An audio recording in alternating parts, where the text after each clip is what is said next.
നിങ്ങൾ വിശ്വസിക്കുമോ? സന്നദ്ധ സേവനത്തിന്റെ പേരിൽ നിങ്ങളുടെ അയൽപ്പക്കത്ത് പ്രവർത്തിക്കുന്ന ഒരു ചെറിയ ഓഫീസ് ഒരുപക്ഷെ ഇന്ത്യയുടെ ഭൂപടം മാറ്റാൻ പദ്ധതിയിടുന്ന ഒരു അന്താരാഷ്ട്ര ഭീകര ശൃംഖലയുടെ ഭാഗമാണെന്ന് പറഞ്ഞാലോ? നമ്മൾ ചിന്തിക്കുന്നതിലും എത്രയോ മുകളിലാണ് ഈ ഗൂഢാലോചന. ഇന്ത്യയെ തകർക്കാൻ അതിർത്തിയിൽ തോക്കുകളുമായി വരുന്നത് പഴയ രീതിയാണ്.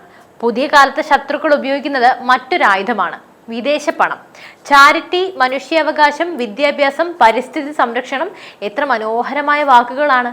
എന്നാൽ ഈ വാക്കുകളുടെ മറവിൽ ഇന്ത്യയുടെ തെരുവുകളിൽ ചോരപ്പുഴ ഒഴുക്കാൻ കോടിക്കണക്കിന് രൂപ ഒഴുകിക്കൊണ്ടിരിക്കുകയാണ്.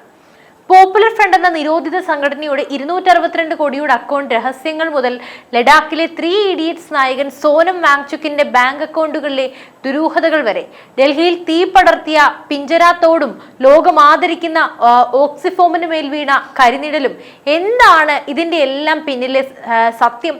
ഭാരത സർക്കാർ എന്തിനാണ് FCRA നിയമങ്ങൾ ഇത്ര കർക്കശമാക്കുന്നത്? ഇന്ന് നമ്മൾ ചർച്ച ചെയ്യാൻ പോകുന്നത് ഇന്ത്യയുടെ ദേശീയ സുരക്ഷാ ഏജൻസികൾ കണ്ടെത്തിയ നടുക്കുന്ന വിവരങ്ങളാണ്.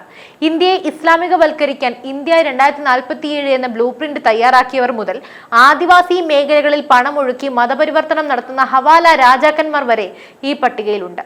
ഭാരതത്തിന്റെ സുരക്ഷാ രഹസ്യങ്ങളെ കുറിച്ചാണ് നമ്മൾ ഇന്ന് സംസാരിക്കുന്നത്. ഇന്ത്യയിലെ ഏറ്റവും വലിയ ആഭ്യന്തര സുരക്ഷാ ഭീഷണിയായിരുന്ന PFI എങ്ങനെയാണ് പ്രവർത്തിച്ചിരുന്നത് എന്നറിയാമോ?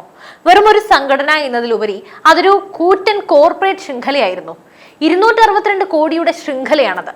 എൻഫോഴ്സ്മെന്റ് ഡയറക്ടറേറ്റ് നടത്തിയ അന്വേഷണത്തിൽ കണ്ടെത്തിയത് ഞെട്ടിക്കുന്ന വിവരങ്ങളാണ്.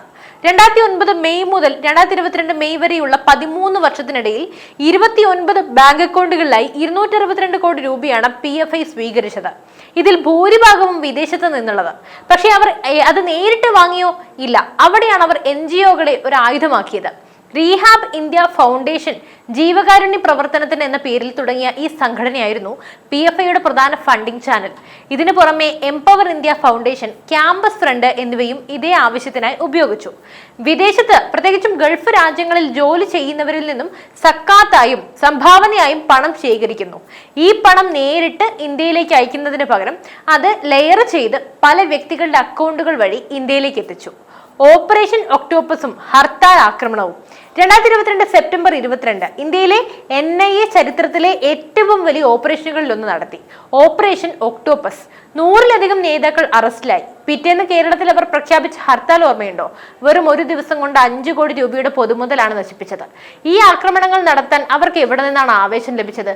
ഉത്തരം കൃത്യമാണ്: വിദേശത്ത് നിന്നും NGOകൾ വഴി വന്ന 262 കോടി രൂപ.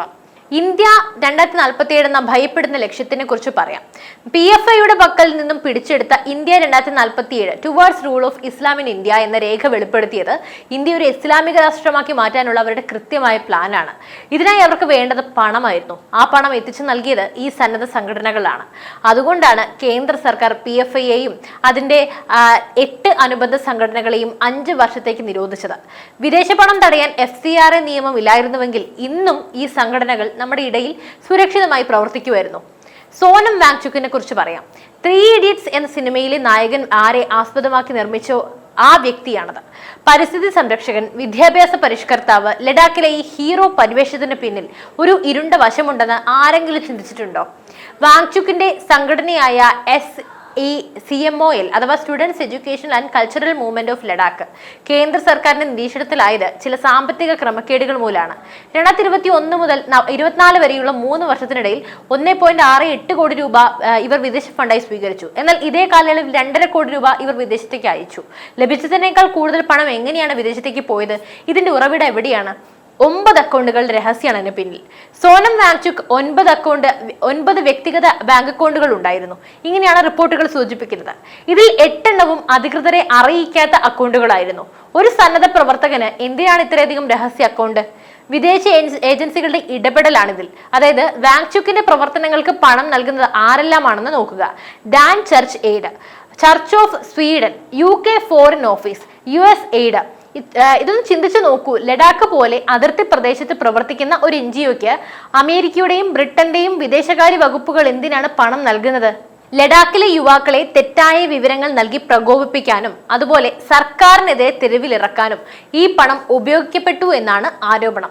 തന്ത്രപ്രധാനമായ ലഡാക്ക് മേഖലയിൽ അശാന്തി സൃഷ്ടിക്കുന്നത് ചൈനയെ പോലെയുള്ള ശത്രുരാജ്യങ്ങളെ സഹായിക്കാൻ മാത്രമേ ഉപകരിക്കൂ, അല്ലെ? ഇവിടെയാണ് FCRA നിയമത്തിന്റെ പ്രസക്തി. വിദേശ രാജ്യങ്ങൾക്ക് ഇന്ത്യയുടെ ആഭ്യന്തര കാര്യങ്ങളിൽ ഒരു NGO വഴി ഇടപെടാൻ കഴിയില്ലെന്ന് ഉറപ്പാക്കാൻ ഈ നിയമം സഹായിച്ചു. 2020 ഫെബ്രുവരിയിൽ ഡൽഹി കത്തിയെരിഞ്ഞപ്പോൾ നമ്മൾ കണ്ടത് 53 ജീവനുകൾ പൊലിയുന്നതാണ്. CAA വിരുദ്ധ പ്രക്ഷോഭത്തിന്റെ മറവിൽ നടന്ന ഈ കലാപം ആസൂത്രണം ചെയ്തത് വെറും കുറച്ച് വിദ്യാർത്ഥികളാണെന്ന് നമ്മൾ കരുതി. എന്നാൽ ഡൽഹി പോലീസിന്റെ അന്വേഷണം ചെന്നെത്തിയത് അന്താരാഷ്ട്ര ഫണ്ടിംഗ് ശൃംഖലയിലേക്കാണ്, അഥവാ പിഞ്ചരാത്തോട്. വനിതാ ശാക്തീകരണത്തിന്റെയും ഹോസ്റ്റൽ നിബന്ധനകൾക്കെതിരെയുള്ള സമരത്തിന്റെയും പേരിൽ വന്ന ഈ ഒരു കൂട്ടായ്മ വളരെ പെട്ടെന്നാണ് CAA പ്രക്ഷോഭത്തിന്റെ മുൻനിരയിലെത്തിയത്. നടാഷ നർവാൾ, ദേവാംഗന കലിത തുടങ്ങിയവർ ഇതിന് നേതൃത്വം നൽകി. ഇവർക്കൊക്കെ ആരാണ് പണം നൽകിയത്? യുണൈറ്റഡ് എഗെയിൻസ്റ്റ് ഹേറ്റ് അഥവാ ഇതുപോലെയുള്ള സംഘടനകൾ വഴി വിദേശത്തു നിന്നും കോടിക്കണക്കിന് രൂപയൊഴുകി. ജാമിയ കോർഡിനേഷൻ കമ്മിറ്റി ഉൾപ്പെടെയുള്ളവർക്ക് ഈ ഫണ്ടുകൾ ലഭിച്ചു. കലാപത്തിന് ആവശ്യമായ കല്ലുകൾ, പെട്രോൾ ബോംബുകൾ, ആയുധങ്ങൾ എന്നിവ ശേഖരിക്കാനും ആളുകളെ വാടകയ്ക്ക് എത്തിക്കാനും ഈ പണം ഉപയോഗിച്ചു. ഒരു ചെറിയ ആക്ടിവിസ്റ്റ് ഗ്രൂപ്പിന് ആഴ്ചകളോളം നീണ്ടു നിൽക്കുന്ന വലിയ പ്രക്ഷോഭം നടത്താൻ ആവശ്യമായ പണം എവിടെ നിന്ന് വരുന്നു എന്ന് പരിശോധിച്ചപ്പോഴാണ് FCRA നിയമത്തിന്റെ ലംഘനങ്ങൾ ബോധ്യപ്പെട്ടത്. ഇന്ത്യയെ ലോകത്തിന് മുന്നിൽ നാണം കെടുത്താൻ വിദേശ ശക്തികൾ ഈ NGOകളെ ദത്തുപുത്രന്മാരായി വളർത്തുകയായിരുന്നു. ജീവകാരുണ്യ പ്രവർത്തനത്തിന്റെ ഏറ്റവും വലിയ ചതിക്കുഴിയാണ് ടീസ്ത സിതൽവാദിന്റെ കേസ്. 2002 ഗുജറാത്ത് കലാപത്തിലെ ഇരകളെ സഹായിക്കാനെന്ന പേരിൽ അവർ രൂപീകരിച്ചതാണ് Sarang trust. Citizens for justice and peace Ford ഫൗണ്ടേഷന്റെ ഇടപെടലാണിതിൽ. അതായത് അമേരിക്കയിലെ വമ്പൻ ഏജൻസിയായ ഫോർഡ് ഫൗണ്ടേഷനിൽ നിന്നും കോടിക്കണക്കിന് രൂപ ടീസ്തയുടെ സംഘടനകൾക്ക് ലഭിച്ചു. അന്നത്തെ ഗുജറാത്ത് മുഖ്യമന്ത്രിയായിരുന്ന നരേന്ദ്രമോദിക്കെതിരെ കേസ് ഫയൽ ചെയ്യാനും ഗൂഢാലോചന നടത്താനും ഈ പണം ഉപയോഗിച്ചു. ഇരകളെ മറന്നു, ആഡംബരം സ്വീകരിച്ചു. ഏറ്റവും ക്രൂരമായ കാര്യം എന്തെന്നാൽ ഗുജറാത്ത് കലാപ ഇരകൾക്ക് വേണ്ടി ശേഖരിച്ച പണം അവർക്ക് ലഭിച്ചില്ല എന്നതാണ്. പകരം ആ പണം ടീസ്ത സിതൽവാദും സംഘവും അവരുടെ വ്യക്തിപരമായ ആവശ്യങ്ങൾക്കും ആഡംബരങ്ങൾക്കും വേണ്ടി ചിലവഴിച്ചു എന്ന് കോടതിയിൽ തെളിയിക്കപ്പെട്ടു. വിദേശ ഫണ്ട് എങ്ങനെയാണ് ഒരു വ്യക്തിയുടെ അജണ്ട നടപ്പിലാക്കാനായി ഉപയോഗിക്കുന്നത് എന്നതിന്റെ ഏറ്റവും വലിയ ഉദാഹരണമാണിത്. FCRA ലൈസൻസ് ദുരുപയോഗം ചെയ്തതിന് ഇവരുടെ സംഘടനകളുടെ അനുമതി തന്നെ റദ്ദാക്കി.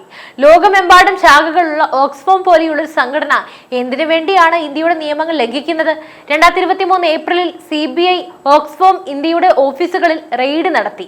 ഇതിലെ കണ്ടെത്തലുകൾ എന്തൊക്കെയാണെന്ന് ഞാൻ പറയാം. 2015-നും 2021-നും ഇടയിൽ ഇവരുടെ ഫണ്ടിന്റെ 78% വിദേശത്ത് നിന്നായിരുന്നു. ഈ പണം അവർ ഉപയോഗിച്ചത് ഇന്ത്യയിലെ നയങ്ങളെ സ്വാധീനിക്കാനാണ്. CAA വിരുദ്ധ പ്രക്ഷോഭങ്ങൾക്ക് മീഡിയ സപ്പോർട്ട് നൽകാനും ലോജിസ്റ്റിക്സ് ഒരുക്കാനും ഓക്സ്ഫോം പണം ചിലവഴിച്ചു. വിദേശ പണം ഉപയോഗിച്ച് ഒരു ജനാധിപത്യ രാജ്യത്തിന്റെ നിയമങ്ങൾക്കെതിരെ സമരം സംഘടിപ്പിക്കുന്നത് ആ രാജ്യത്തിന്റെ പരമാധികാരത്തിന് മേലുള്ള കടന്നുകയറ്റമാണ്. അതുകൊണ്ടാണ് CBI ഇവർക്കെതിരെ ചാർജ് ഷീറ്റ് സമർപ്പിച്ചത്. ഇന്ത്യയുടെ ഉൾനാടൻ ഗ്രാമങ്ങളിൽ നടക്കുന്ന മറ്റൊരു അപകടമാണ് മതപരിവർത്തന മാഫിയ. ഇതിനു വേണ്ടി വിദേശത്ത് നിന്നും ഒഴുകുന്ന പണം എത്രയാണെന്ന് കേട്ടാൽ നിങ്ങൾ തീർച്ചയായും ഞെട്ടും. ഗുജറാത്തിലെ ആദിവാസി മേഖല, അതായത് ബറൂച്ച് ജില്ലയിലെ ഹിന്ദു വസവ ആദിവാസി സമൂഹത്തെ ലക്ഷ്യമിട്ടാണ് അൽഫല മുസ്ലിം ഇന്ത്യ എന്ന സംഘടന പ്രവർത്തിച്ചത്. UK-യിലെ ലണ്ടൻ ആസ്ഥാനമായിട്ടുള്ള അൽഫല ട്രസ്റ്റിൽ നിന്നാണ് ഇവർക്ക് പണം വരുന്നത്. ലണ്ടനിൽ നിന്നും ദുബായ് വഴി ഹവാല ഇടപാടിലൂടെയാണ് 60 കോടി രൂപ ഇന്ത്യയിലേക്ക് എത്തിയത്. പാവപ്പെട്ട ആദിവാസികൾക്ക് പണം, ഭക്ഷണം, ജോലി എന്നിവയെല്ലാം വാഗ്ദാനം ചെയ്യുന്നു. ഭീഷണിപ്പെടുത്തിയും പ്രലോഭിപ്പിച്ചും അവരെ മതം മാറ്റുന്നു. ഞങ്ങൾക്ക് പാകിസ്ഥാൻ മുതൽ കശ്മീർ വരെ ബന്ധമുണ്ട് എന്ന് പറഞ്ഞ് ജനങ്ങളെ ഭയപ്പെടുത്തുന്നു. നമ്മുടെ രാജ്യത്തിന്റെ ജനസംഖ്യാപരമായ ഘടന മാറ്റാൻ വിദേശ രാജ്യങ്ങൾ എങ്ങനെയൊക്കെയാണ് NGOകൾ ഉപയോഗിക്കുന്നു എന്നതിന് ഇതിലും വലിയ തെളിവ് വേണ്ട. കേന്ദ്ര സർക്കാർ ഇവരുടെ FCRA ലൈസൻസ് റദ്ദാക്കുകയും UAPA ചുമത്തുകയും ചെയ്തു. ഇതാണ് ഏറ്റവും ഭയാനകമായ വസ്തുത. അതായത് ചാരിറ്റിക്ക് നൽകുന്ന പണം എങ്ങനെയാണ് തീവ്രവാദികളുടെ പക്കൽ എത്തുന്നത്? PFIയുടെ ഉപസംഘടനയായ റീഹാബ് ഇന്ത്യ ഫൗണ്ടേഷൻ വഴിയാണ് ഇത് സംഭവിച്ചത്. ഭീകര ഫണ്ടിംഗ് ആണ്. അതായത് വിദേശത്ത് നിന്നും ചാരിറ്റി എന്ന പേരിൽ എത്തുന്ന പണം സിറിയയിലേക്കും ഇറാഖിലേക്കും അഫ്ഗാനിസ്ഥാനിലേക്കും കടത്തുന്നു. അവിടെ ISIS-ൽ ചേർന്ന് പ്രവർത്തിക്കുന്ന ഭീകരർക്ക് ഈ പണം ലഭിക്കുന്നു. 2026 റിപ്പോർട്ടുകൾ സൂചിപ്പിക്കുന്നത് പറയുന്നത് 262 കോടി രൂപയുടെ ഒരു വലിയ ശൃംഖല തന്നെ ഇതിനു വേണ്ടി പ്രവർത്തിച്ചിരുന്നു എന്നാണ്.